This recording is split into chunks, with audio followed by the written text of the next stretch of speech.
para a saúde pública. Isso é um fato. Entre outros reflexos negativos, a gente sabe que a educação também sofreu esse impacto.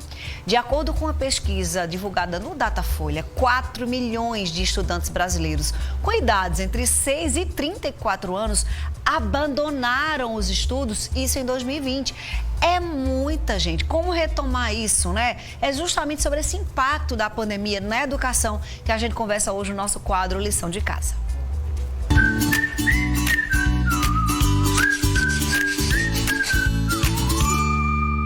Fabiana Sena, ela que entende tudo de educação, autora de livros, trabalha com educação há tantos anos, proprietária, empresária, mas está na lida. Fabiana, você mais do que ninguém conseguiu passar por todas as etapas, o choque da pandemia, a vivência, vai ser online, não vai ser online, vai ter presencial, não vai ter presencial, enfim. Para vocês que vivem a educação em todos os segmentos, a pandemia trouxe muitas mudanças, né? Muitas, Boa tarde, muitas. Boa tarde, Fernandinha. Trouxe muitas mudanças, né, em todos os aspectos da escola, seja no cuidado, né, que a gente tem com as crianças hoje, né, porque a gente teve todo aquele período durante mesmo o online que a gente teve que viver, então a gente mudou a dinâmica da escola para atender, né, e hoje não deixa da gente ter mudado também, porque a pandemia está aí, né, gente, então a gente precisa ainda manter cuidados, os protocolos, ensinar as crianças em relação ao cuidado, mas também a gente lida com uma defasagem que ainda é constante. Eu lembro em um dos lições de casa, bem no início de tudo, você dizia, Fernandinha, nós teremos prejuízos pedagógicos a longo prazo. E a gente só não esperava, né, que esse longo prazo não seria tão próximo, que eu pensava assim, não, daqui a uns 5 anos a gente vai entender isso. Não, está muito mais perto. Cientificamente a gente já vê, né, os estudos trazendo essa comprovação de abandono, de evasão escolar. Enfim, a gente está vendo isso no dia a dia, né, Fabiana? Sim, está vendo no dia a dia, né? É tanto que quando eu trouxe agora, eu trouxe uma fonte do Todos pela Educação, né? Que ele traz realmente como é que está esse prejuízo hoje. Sim. Né? Então, a gente sabe que o Brasil ele tem uma preocupação muito grande na recuperação da alfabetização. Sim. Existe um trabalho muito intenso, né, governamental em relação a isso. Inclusive, a gente já falou sobre isso. Verdade. Eu trouxe, né, algumas coisas que estão de graça lá no site do MEC, que ajuda esses aspectos da alfabetização. Mas a gente percebe, Fernandinha, que o impacto da pandemia, ele acelerou, né, esse grau de alfabetização de forma muito mais intensa, né?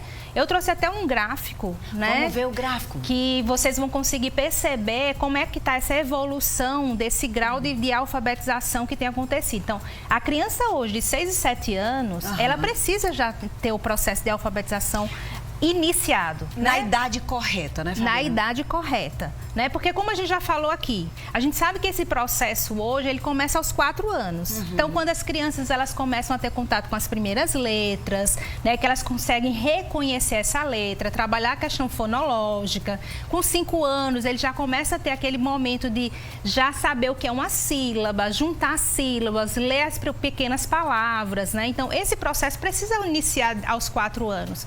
6 e 7 anos é quando a gente chega na alfabetização, que hoje vai compreender o quê, Fernandinha? O primeiro ano do fundamental. Sim, que mudou, né? A gente lembra que a nomenclatura mudou, né? Quando a gente fala de alfabetização, primeiro ano do fundamental, tá? E o segundo ano do fundamental. Então, essas duas séries, que é justamente onde a criança está com 6 e 7 anos, elas são super importantes para o desenvolvimento da leitura e da escrita, né? Então, é nessas séries. E a gente sabe que o Brasil, ele incentiva que as crianças, elas possam ter tudo isso concluindo até 8 anos. Então, essa é a fase que realmente que essa alfabetização precisa estar consolidada. Dos 6 aos 8. Dos 6 aos 8. Fábio, então teve criança da pandemia que foi impactada justamente nesse período, né? Então, se a criança não for alfabetizada, quais são os danos que isso pode levar para o desenvolvimento dela? Eu posso dizer a você que serão muitos, sabe, Fernandinho? Por isso que é tão preocupante esse dado. Porque uma vez que a criança ela não consegue ser alfabetizada nesse período, então o que é que vai acontecer? Então, todos os outros conteúdos e séries que essa criança vai passar depois serão comprometidas. Então, imagine que ela não vai ter uma boa compreensão na matemática, nas disciplinas mais sociais. Então, ela vai ter essa dificuldade muito grande. Fábio, como é que os pais podem ajudar essas crianças que agora, com 2022, nos traz um ar de mais normalidade? O ano letivo começou no período certo? certo, né? Presencial para quem deseja, enfim. Mas que tem pai e mãe dizendo, nossa senhora, ele não conseguiu evoluir, já que já estava bem para frente e agora deu um para trás. Como é que eles podem ajudar essas crianças? O que eu recomendo? Primeiro, a gente sabe que a escola ela sempre vai ter que ser um bom suporte para você em todas as decisões que você vai tomar, né? E a gente precisa até estar um pouco mais tranquila, né? E preocupada, claro, mas assim, ter cuidado para você não precisar buscar profissionais extra-escola antes da gente poder conhecer o que a escola está fazendo também.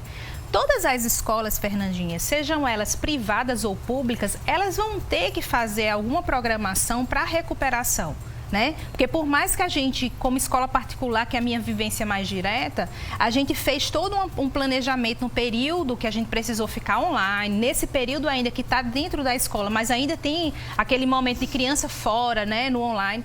A gente faz uma programação diferenciada para que a gente tenha essa recuperação das atividades perdidas, né?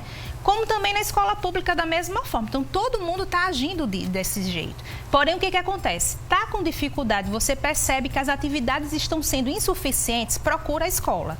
Primeiramente, para ver o que a escola pode te ajudar diretamente em relação a isso. Porque o que eu indico? Caso a escola não seja suficiente, porque ela vai também te colocar, olha, vamos precisar de um reforço, vamos precisar de uma ajuda de um psicopedagogo, mas vai ser a escola que vai estar junto, né, nessa recuperação.